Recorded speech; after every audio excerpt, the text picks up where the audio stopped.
News for Connecticut Senator Chris Dodd this evening. Now, a new poll shows the scandal-ridden senator trailing former Congressman Rob Simmons by a whopping 16 points in the upcoming election. And joining us now is Dodd's opponent, Rob Simmons. All right, Rob, what's happening in this important swing state of Connecticut?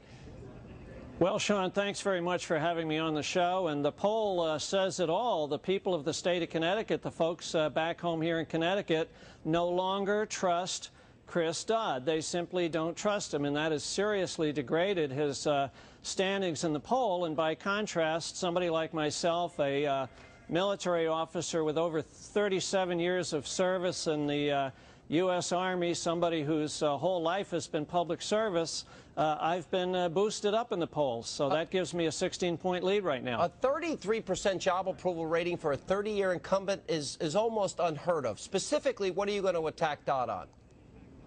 Well, I think we're all concerned about the free market economy and free enterprise. And in his oversight of the housing, mortgages, and financial services sector of our economy, he's failed completely in his oversight duties. In fact, within a few months of taking the gavel of the Banking Committee, he moved to Iowa in a frivolous presidential campaign, and at a time when people back home here in Connecticut are worried about paying their mortgages, keeping their jobs, or being foreclosed, he gets a sweetheart deal from the company and the people that he oversees. I mean, that's disgraceful. Now, the New Haven Register called him a lying weasel. There's another Republican in the race that I had on a program the other day, and I asked, do you agree with that?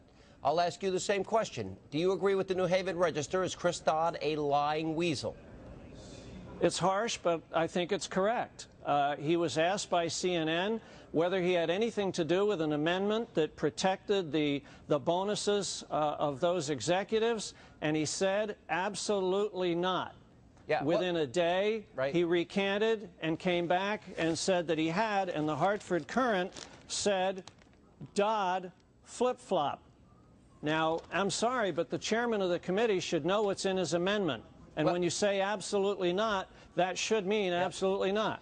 Now, he said it on the 17th, St. Patrick's Day. The very next day, he said they made modifications because the administration asked for them.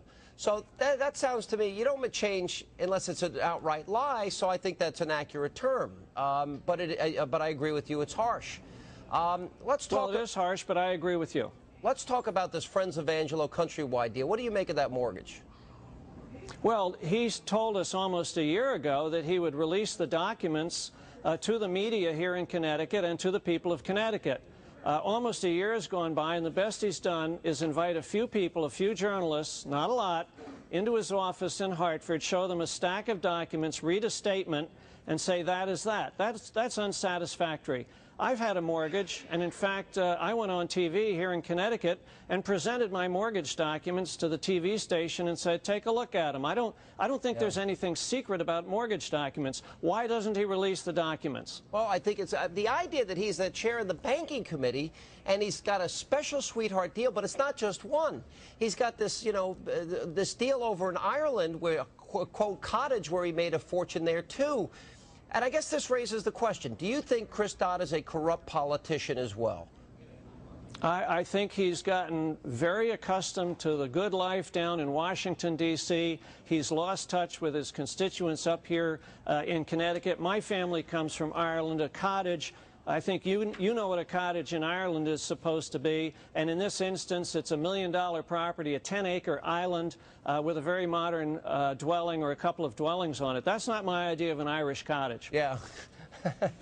I don't have an Irish cottage either. But all right, fair enough. All right, so he's got a 33% job approval rating. You're up by 16 points. It's a hard state to win. You confident you can pull it out? Well, look, I used to run marathons, and this is a marathon. We got about 21 months to Election Day, and it's going to be tough. But, I'm ready for it. And if I can get the support of the people, not only in Connecticut, but across the country to help me out, I don't have the rich bankers and some of the rich financial services folks to shake down the way he does. I don't sit on a powerful committee, so I'm going to need the support of the people, and I urge them to join me and join robsimmons.com and get behind me, and we can do it. Everybody's got a website. Well, I'm supporting your effort there. I want to see Chris Dodd out. Best of luck. Thanks for being with us. Thank you so much.